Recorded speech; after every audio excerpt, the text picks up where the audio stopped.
Well, it's the battle of the feminists, ladies and gentlemen. On one side, we've got British journalist Julie Birchill, who describes herself as a militant feminist. On the other side, we've got the Prophet Muhammad, who was possibly the greatest feminist of all time, according to certain Dawagandists, who will say just about anything to convince Westerners to convert to Islam. The BBC reports, the publisher of a book about cancel culture by Julie Birchill has canceled it after the writer was accused of Islamophobia on Twitter. The book, Welcome to the Woke Trials, had been due to be published by Little Brown in April. But Birchill got embroiled with a row with fellow writer Ash Sarkar.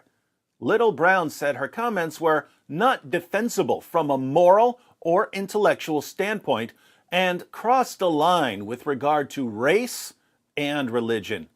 A statement from the company said, "We will no longer be publishing Julie Birchill's book. This is not a decision we have taken lightly." Notice the charges here: Islamophobia, indefensible comments, and crossing a line with regard to race and religion. We believe passionately in freedom of speech at Little Brown, and we have always published authors with controversial or challenging perspectives, and we will continue to do so. While there is no legal definition of hate speech in the UK, we believe that Julie's comments on Islam are not defensible from a moral or intellectual standpoint, that they crossed a line with regard to race and religion, and that her book has now become inextricably linked with those views. So, they don't call Julie Birchill's comments hate speech because there's no legal definition of hate speech in the UK, but the comments definitely crossed a line. Writing on Facebook, Birchill said the publishers had told her there was also a concern that the line might be crossed again during the promotion of the book, to which she added, "I'll say." Sarkar accused Birchill of Islamophobia after the Sunday Telegraph columnist made comments about the age of one of the Prophet Muhammad's wives. So here's what happened. 8 years ago, a journalist named Rod Little jokingly said that the reason he never became a teacher was that he wouldn't have been able to avoid having sex with students. 8 years later, super woke Muslim journalist Ash Sarkar used that statement to attack Little for joking about being a pedophile. Militant feminist journalist Julie Birchill replied by asking super woke Muslim journalist Ash Sarkar about Muhammad's relationship with Aisha. In her harshest tweet, militant feminist Julie Birchill said, "But Ash, I don't worship a pedophile. If Aisha was 9, you do. Lecturer, lecture thyself." Naturally, super woke Muslim journalist Ash Sarkar claimed that calling Muhammad a pedophile was both racist and Islamophobic. Militant feminist journalist Julie Birchill's publisher agreed, and her book on cancel culture was, well, canceled for calling Muhammad a pedophile. Now, why would someone call Muhammad a pedophile? The main reason is that he was a pedophile. Muhammad had sex with a prepubescent 9-year-old girl named Aisha. This is all over Islam's most trusted sources. We'll just read one passage, Sahih al-Bukhari 5133. Notice the chapter heading.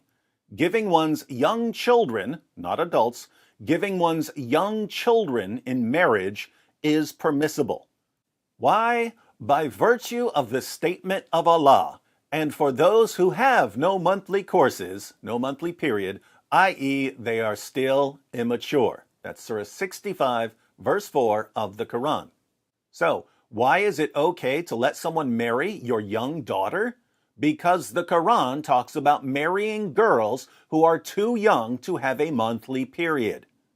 And the iddah is the waiting period to divorce your wife if you've already had sex with her. And the iddah for the girl before puberty is 3 months in the above verse of the Quran. So, the Quran is laying down rules for divorcing prepubescent girls after having sex with them.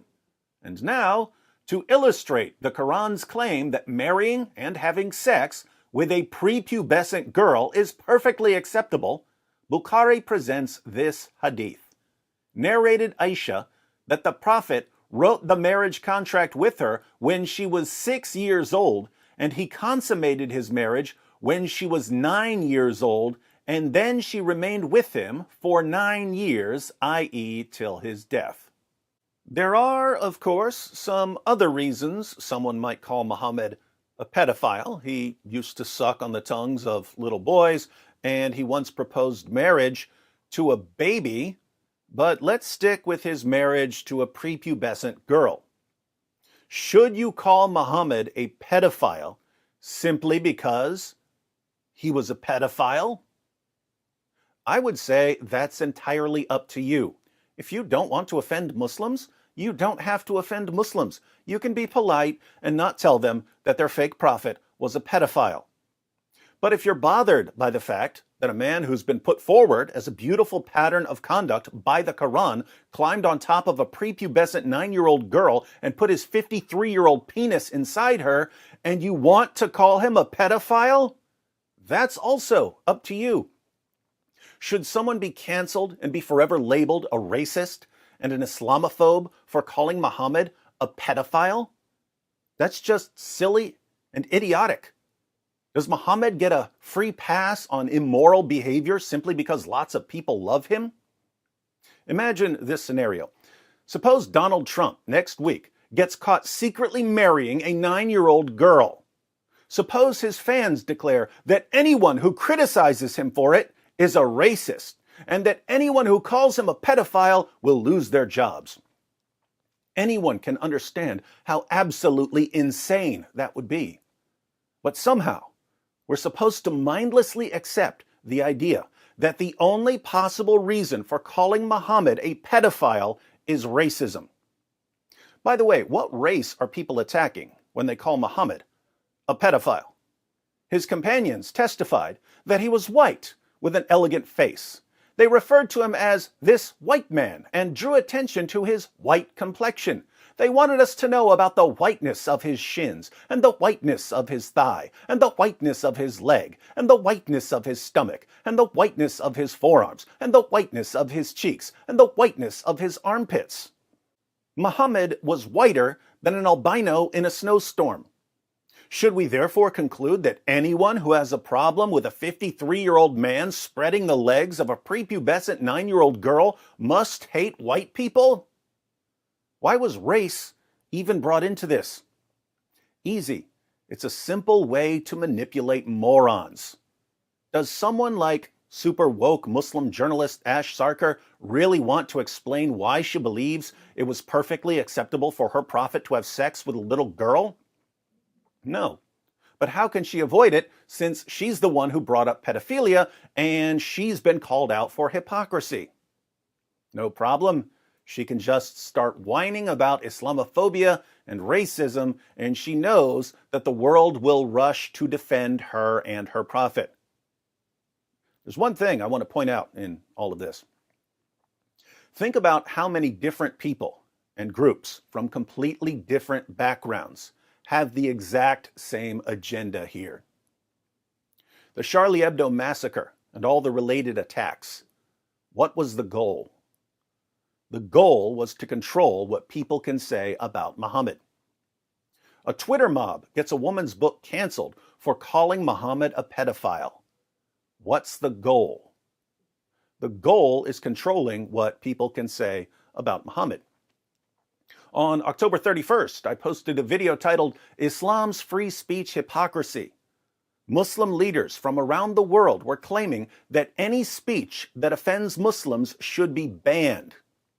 I replied that there's offensive speech in the Quran, and that if governments are going to ban offensive speech, they would need to ban the Quran as well. I pointed out that it's simply hypocritical to say, ban speech that offends me, but if my speech offends you, too bad. YouTube blocked my video and gave me a strike for hate speech. The YouTube Trust and Safety Team declared that it's hate speech to point out this hypocrisy. That's very similar to what just happened to Julie Birchill. A Muslim woman was complaining about a man's comment about sex with students. Birchill pointed out that Muhammad had sex with a 9-year-old girl. Now her book on cancel culture has been canceled, just as my video on Islam's free speech hypocrisy was banned as hate speech. Islamic terrorists who slaughter people over cartoons, the trust and safety teams of all of the major social media platforms, tons of politicians, tons of journalists, tons of educators, tons of entertainers, they're all on the same side here. They have different methods of reaching their common goal, but their goal is exactly the same. They all agree that critics of Muhammad must be silenced. If you believe that you should criticize Muhammad, or at least that you should be allowed to criticize Muhammad, there is a massive alliance organizing itself against you right now. It's an alliance of tech giants and terrorists, journalists and jihadis, lawmakers and suicide bombers, educators and people who literally behead educators. They all agree that you need to keep your mouth shut about Muhammad unless you're praising him. If I were you, I might be thinking about forming a counter-alliance, an alliance of people who say, whatever else we may disagree on, we all agree that we do not want to have our rights under the control of an illiterate 7th century Arabian caravan robber and pedophile. Whether you're a Christian or an atheist, whether you're a feminist or someone who can't stand feminists, introvert or extrovert, left or right, up or down, if you do not want to be forced to obey an illiterate 7th century Arabian caravan robber and pedophile, I'd say it's time to lay aside your differences and announce to the world we are done submitting to the demands of the most obvious false prophet in history. And if it hurts your feelings that we're done submitting to the demands of the most obvious false prophet in history, then prepare to have your feelings hurt. And hurt some more, and hurt again, until you stop trying to control us.